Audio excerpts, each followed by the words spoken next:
ពាក្យពិតប្រៀបដូចជាកាហ្វេអញ្ចឹងវាល្វីងបន្តិចមែនតែវាធ្វើឲ្យយើងស្វាងបានចាស់គាត់ផ្ដាំយើងថាកុំលងនឹងសម្ដីពេលខ្លះគេសរសើរយើងស្លាប់ហើយគេបង្អាប់យើងអាចនឹងរស់ពាក្យសរសើរមានពីរផ្លូវគេសរសើរមានការពិតអានឹងគេហៅថាការលើកទឹកចិត្តតែបើអសរសើរហើយលើសពីការពិតអានឹងគេហៅបញ្ចោហើយ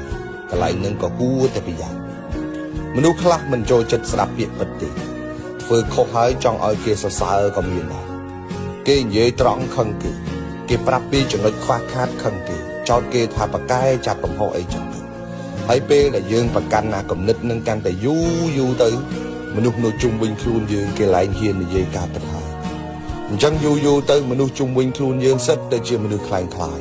និយាយលើកជើងនិយាយបញ្ចោអីចឹងទៅរហូតដល់ថ្ងៃមួយយើងជួបគ្រោះដោយមិនដឹងខ្លួនដោយសារតែអាពាក្យសរសើរខ្វះការពិតនឹងឯងសុភាសិតអឺរ៉ុបមួយគេនិយាយថាថ្ងៃដែលយើងព្រមទទួលយកការពិតជាថ្ងៃដែលយើងចាប់ផ្ដើមផ្លាស់ប្ដូរនិងអភិវឌ្ឍខ្លួនឯងបើយើងមិនទទួលការពិតទេយើងរកចំណុចខ្វះខាតរបស់ខ្លួនឯងមិនឃើញទេហើយគ្មានថ្ងៃណាដែលយើងរីកចម្រើនទៅមុខទេយើងរស់នៅជាមួយនឹងភាពคล้ายคล้ายយើងរស់នៅជាមួយនឹងដំណើរជីវិតមួយដែលគ្មានការពិតគ្មានថ្ងៃដែលយើងអាចអភិវឌ្ឍទៅមុខបានទេរៀនស្ដាប់ការពិតខ្លះទៅក៏វាមិនអីដែរទោះបីជាពេលខ្លះវាទៅតិចបន្តិចមែនរៀនអោបទៅសោបមនុស្សនិយាយពិតឲ្យច្រើនបន្តិចទៅ